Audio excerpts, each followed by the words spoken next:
खानापूर विधानसभा मतदारसंघासाठी आणि सांगली जिल्ह्यासाठी अत्यंत महत्वाची घोषणा आदरणीय चंद्रकांत दादा यांनी विधानसभेमध्ये केलेल्या आहे। गेली अनेक वर्ष शिवाजी विद्यापीठाचं सब सेंटर उपकेंद्र हे कुठं व्हावं यासाठी अनेक राजकीय नेते मंडळी किंवा अनेक संघटना त्या ठिकाणी प्रयत्न करत होते, पण हे सब सेंटर दुष्काळी भाग असलेल्या खानापूरच्या घाटमाथ्यावरती व्हावं यासाठी 2013 पासून अनेक लोकांनी त्या ठिकाणी प्रयत्न केला होता आणि ही प्रक्रिया खरी 2013 पासून सुरू झाली।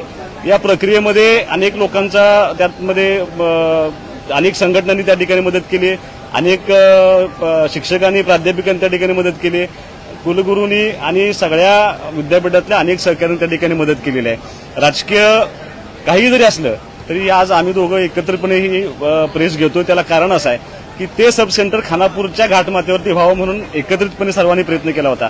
मागच्या काळामध्ये थोडं 2013 नंतर पेंडिंग पडलेला विषय होता, पण महायुतीचं सरकार आल्यानंतर एकत्रितपणे हे सब सेंटर खानापूरमध्ये व्हावं यासाठी सगळे प्रयत्न करत होतो। त्यासाठी लागणाऱ्या सगळ्या टेक्निकल बाबी ज्या होत्या त्या जागेची उपलब्धता असेल, ती सगळ्या प्रक्रिया पूर्ण करून सिनेटचा ठराव असेल, त्या सगळ्या गोष्टी आज पूर्णत्वास जाऊन त्या लोकांच्या भावना अत्यंत तीव्र आहेत। कारण पाणी जरी आता त्या भागामध्ये गेलं असलं तरी जर खरा विकास व्हायचा असेल तर असं काहीतरी युनिट तिथं व्हावं आणि आमच्या भागातल्या ग्रामीण भागातल्या लोकांना तिथं शैक्षणिक फायदा व्हावा या हेतूने सब सेंटर व्हावा अशी आमची मागणी होती आणि आम्ही दोघांनी आज पॉइंट ऑफ इन्फॉर्मेशन त्या ठिकाणी उपस्थित केला आणि चंद्रकांत दादांना मुख्यमंत्री महोदयांच्या समोर आम्ही विनंती केली की याचा निर्णय आजच व्हावा, जेणेकरून त्या लोकांच्या भावना तीव्र आहेत त्या शांत होतील आणि एक चांगलं केंद्र त्या ठिकाणी होईल आणि त्या भागाचा विकास होण्यासाठी आम्हाला मदत होईल। आणि आम्हाला दोघांनाही सांगायला आनंद आहे की चंद्रकांत दादांनी ती आमची मागणी मान्य केली। शिवाजी विद्यापीठाचं सब सेंटर हे खानापूरमध्ये होण्यासाठी दादांनी मान्यता दिली, त्यासाठी लागणारा 161 कोटीचा निधी याची तरतूद करण्याची तयारी त्यांनी दिली आणि जागा हस्तांतराची जी गायरान जमीन आहे आमची ते हस्तांतर करून त्या ठिकाणी सब सेंटर उभा करण्याची घोषणा केल्याबद्दल आम्ही खानापूर विधानसभा मतदारसंघाच्या वतीनं आदरणीय मुख्यमंत्री देवेंद्र फडणवीस साहेब, आदरणीय उपमुख्यमंत्री एकनाथजी शिंदे साहेब, आदरणीय उपमुख्यमंत्री अजितदादा आणि आदरणीय चंद्रकांत दादांचे ते आमचे पालकमंत्री पण आहेत, त्यांचं आम्ही मनापासून या ठिकाणी दोघंही या ठिकाणी आभार मानतो। हे बघा, दुष्काळी तालुक्यामध्ये नवीन नवीन संस्था निर्माण व्हाव्यात, संस्थेचं विकेंद्रीकरण व्हावं। जोपर्यंत नवीन संस्था किंवा संस्थांचं विकेंद्रीकरण होत नाही तोपर्यंत नवीन भागाला न्याय मिळू शकत नाही आणि म्हणून महाराष्ट्रामध्ये विद्यापीठांची उपकेंद्र ही ज्या परिसरामध्ये विद्यार्थ्यांना सोयीची होतील तिथं करण्याची मान्यता देण्याचं सरकारचं धोरण आहे आणि म्हणून शिवाजी विद्यापीठ कोल्हापूर या विद्यापीठाचं उपकेंद्र हे खानापूरमध्ये घाटमाथ्यावरती व्हावं की जे सर्वांसाठी मध्यवर्ती ठिकाण आहे। जत, कवटेमंकाळ, तासगाव, आटपाडी, इकडं कडेगाव असेल, पोलूस असेल, सातारा जिल्ह्यातला मान असेल, खटाव असेल, फलटण असेल, कोरेगाव या तालुक्यांना मध्यवर्ती असणारं हे ठिकाण आहे।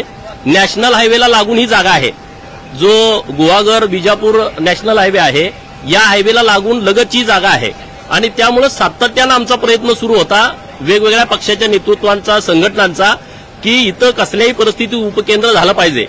सांगलीच्याही लोकांची काही मागणी होती की हे उपकेंद्र सांगलीमध्ये व्हावं, नंतर अन्य तालुक्यातल्या लोकांची मागणी आली, परंतु आम्ही माननीय चंद्रकांत दादांच्याकडे ही विनंती केली की सांगली आणि कोल्हापूर हे लगत आहे, 50 किलोमीटरचंच फक्त अंतर आहे, तिथं होणं हे नैसर्गिक न्यायाच्या विरोधात जाईल आणि त्यामुळे सांगलीच्या लोकांना पण आम्ही विनंती केली की हा खानापूर सांगलीचाच भाग आहे आणि त्यामुळे तिथं सब सेंटर होणं हे विद्यार्थ्यांच्या फायद्याचं आहे। त्यांचा होणारा जो वेळेचा अपव्यय आहे, पैशाचा जो चुकीचा गैरवापर होतोय किंवा त्यांना मानसिक त्रास होतोय हा पूर्णपणे थांबणार आहे आणि दुष्काळी तालुक्यामध्ये एक शिवाजी विद्यापीठाचं उपकेंद्र होणं हे एक नवीन क्रांतिकारी निर्णय राज्य सरकारच्या माध्यमातून घेतला गेला आहे।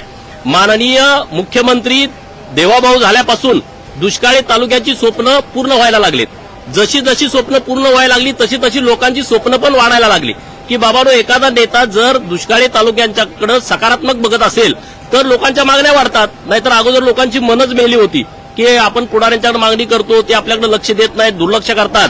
आज आमच्या पूर्ण तालुक्यामध्ये दुष्काळी पट्ट्यामध्ये काही मोजकी गावं राहिली असतील की जिथं कृष्णेचं पाणी पोहोचलं नाही, नाहीतर बाकी सगळ्या ठिकाणी देवाभाऊंच्या नेतृत्वामध्ये 14 ते 19 नंतर मुख्यमंत्री एकनाथ शिंदे साहेबांच्या नेतृत्वापासून आता परत देवाभाऊ मुख्यमंत्री झाले, सगळ्या ठिकाणी पाणी गेलं त्यामुळं नवीन नवीन मागण्या लोकांच्याकडून वाढतायत.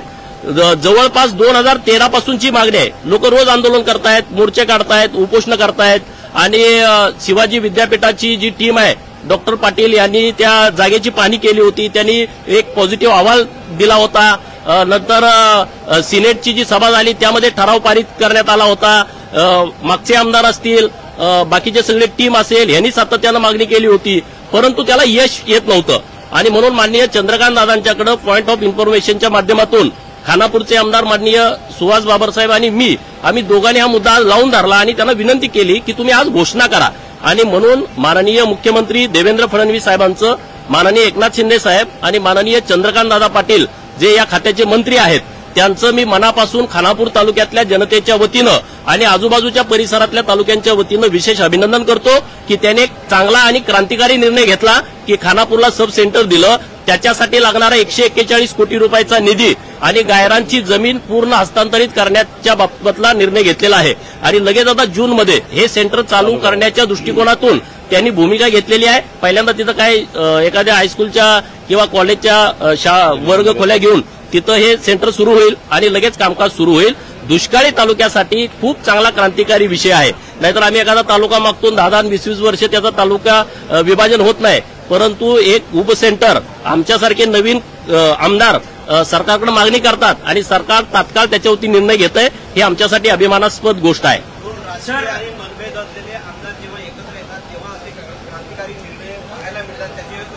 आमचं बघा तिथला विषय मतभेद होते आहेत, परंतु आम्हाला काय आम्ही आडवं यायचं काही कारण नाही कोणीच. हे बघा लोक आम्हाला तिथं परत जोड्याला मारतील, म्हणणार अरे तुमचं काय चाललंय, उपकेंद्र खानापूरला येणं हे आमच्यासाठी खूप महत्वाचा विषय आहे. नाहीतर दुष्काळी तालुक्याला असं एखादी मोठी संस्था येणं हे कठीण आहे. परंतु आम्ही तर एकजूट दाखवली, परंतु तालुक्यातली लोक सगळ्या पक्षातली या विषयावरती त्यांचं एकमत आहे आणि हे उपकेंद्र व्हावं ही तालुक्यातल्या सगळ्या लोकांची भावना आहे. सांगली जिल्हा बँकेच्या संदर्भात सातत्याने तुम्ही 2 आमदार प्रश्न उपस्थित करतात की सांगली जिल्ह्यावरती बँकेवरती प्रशासक नेमा.